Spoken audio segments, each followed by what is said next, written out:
Welcome to the Talking Diaries podcast featuring Dr. Louis Coster with John Kramer.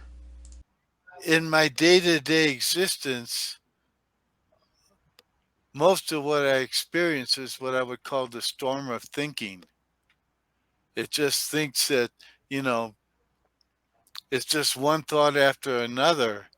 And even if I somehow allow the totality of one thought to just come up and be aware of it, another dang thought follows it right away.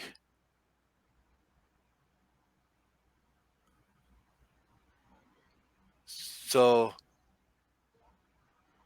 I know you're not saying, well, push all those dang thoughts out because that doesn't do any good. Um, but I guess when you allow the totality of a thought to arise, um, that means that the entire storm of thoughts can arise. Well, yeah, And then you just go, oh, it's just a thought.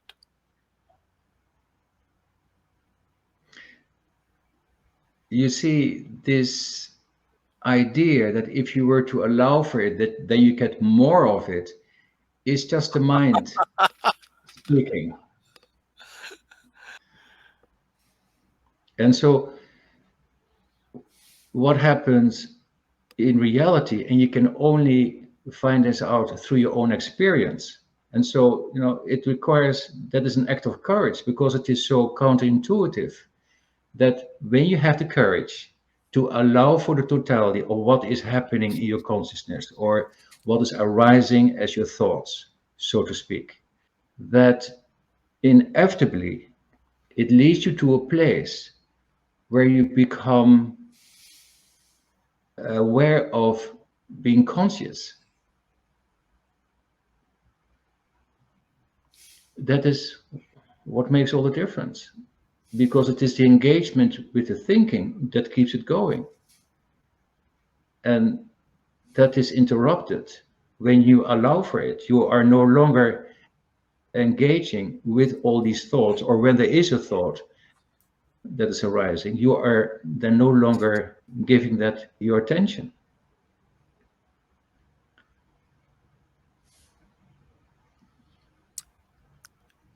In some ways, I can experience what you're talking about better in observing, say, my wife. Like, we've had some big wildfires around here. And Yes. my wife's first thought is, oh, the wildfire's going to get bigger and closer. And for me, that's not relevant. It's sort of like I see the wildfire and I sort of, uh, I guess, allow for the totality of what arises. For me, it's just a wildfire, and Yeah. it's sort of like a thought that's no longer a thought. But for my wife, it's everything, Yeah. and so in some way, I guess that's the way thought works inside each one of us.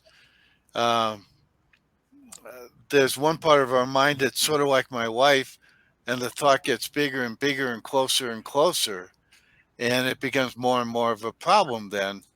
Um, but for me, in that case, I'm very easy for me to accept what arises in her and let it go, or whatever. Yeah. It doesn't have the same pull on me, the same effect as it clearly does on her.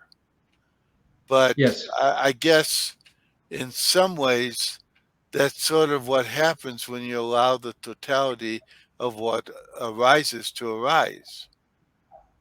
Um, it doesn't have Exactly. the pull on you.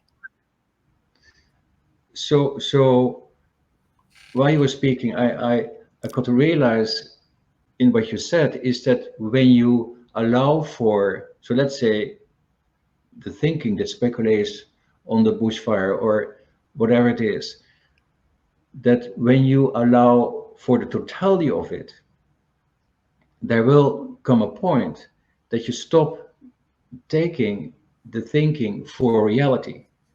And that is where's the freedom, is to realize that it was just a thought. And what is interesting is that people are better capable dealing with the problem when it is happening than when they have the thoughts about the problem, how to deal with it. Okay, I get that. So again, this has got all to do with the makeup of an illusion. So the freedom is found in the insight or in the awareness that whatever the thinking is telling you, that is not real. It is not reality.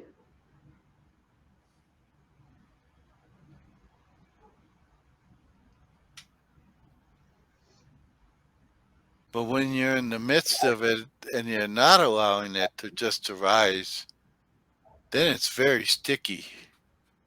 And it seems so real.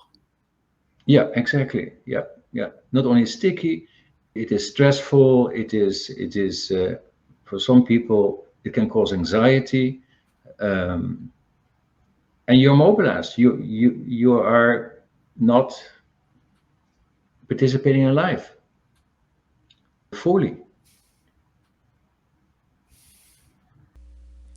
Thank you for listening to the Talking Diaries podcast featuring Dr. Louis Koster.